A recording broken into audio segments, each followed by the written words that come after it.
so number 4 is our drag and place type. How do you like to approach this particular type of question? So I like these drag and place ones, or drag and drop.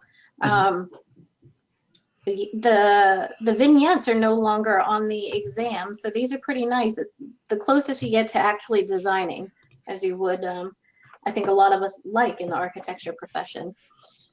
So once again, NCARB is giving us all the material that we need to answer this question. So let's read this question. Create a lighting layout with an even 40-foot candle at a 3-foot work plane given the 9-foot high ceiling with a 2x2 ceiling grid. And we're going to drag and place lights into the ceiling plan. So below we see a ceiling plan or an RCP, and we know that we need to put lights in it to have a consistent light source of 40-foot candles throughout the whole project.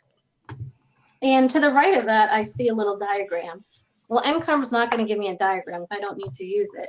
Exactly. So let me look at that. All right, well, that looks like there's a light source. They're telling me how many foot candles are at a given level. So now going back to the question is saying I have a 9-foot high ceiling. I have a 3-foot high work plane. So the difference between 9 foot and 3 foot is 6 feet. So I'm looking at a 6-foot light throw, and they're telling me that I need 40-foot candles. So I'm going to go down to that little diagram they're giving me. On the right-hand side, I see 6 foot. I'm going to scroll over to where I can see an intersection with a line for 40-foot candles. And I'm going to drop down, and I see that it says 2 feet. So that means that each light source has a radius that can throw light for 2 feet on every side.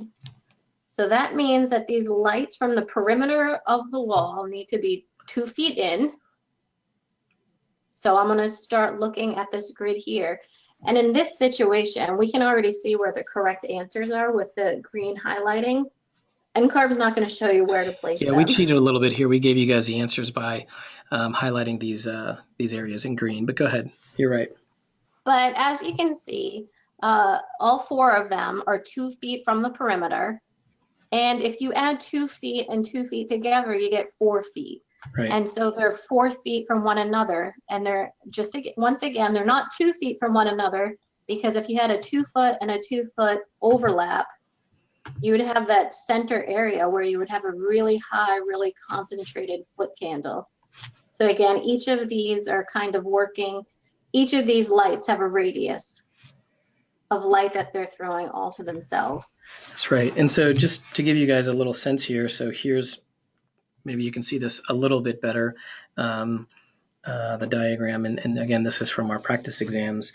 So you'll have, and again, the green here won't be highlighted, but you'll have the ability to select this guy and drag them in there based on the location that you want to put them in. And again, I just keep saying it, you won't see the green little squares, so you're going to have to figure this out on your own where they go, or just to sort of demonstrate how that works. But as you can see here, you will have, in a question like this, if there's any sort of relevant data, it will be there off to the side to sort of pull from. And again, I think for this specific type of a question, it's worth noting, when you're seeing a cut sheet like this, remember that light is cut in half. So you're only seeing half of the diagram here, which is, so again, it's 2 feet from the center. So that means, as you mentioned, it's going to be 4 feet that these guys are going to want to be, or that this thing is going to throw for you. That's a good point. So I suppose with this one, in terms of it being a unique type, again, I think what you said at the beginning, which is really to sort of understand what the question is really asking us, go to the question for the details, and then kind of like, it sounds kind of straightforward in a way, sort of work the problem as you work through, as you sort of, with all the pieces, I suppose, that you have here. Is there anything else there to add? Not quite as applicable in 5.0, but it still could be applied to this question, is that NCARB is not concerned about the design integrity of how you're answering it. They're just making sure that you're meeting the qualifiers that they're giving you. So don't try and make a pretty shape or a pretty lighting pattern. Just do the question quantitatively as they're asking. That's a great point. And I'm looking at our questions that we've got coming through here. Stacy is asking, will we need to rotate the objects after we drag and drop them? And I'm guessing the reason you're asking is because you're seeing the word rotate here. If I back up, let me reload this question here, just so you guys can sort of see probably what she saw. So when you come here and you drag this in here, sometimes there's an option to rotate it.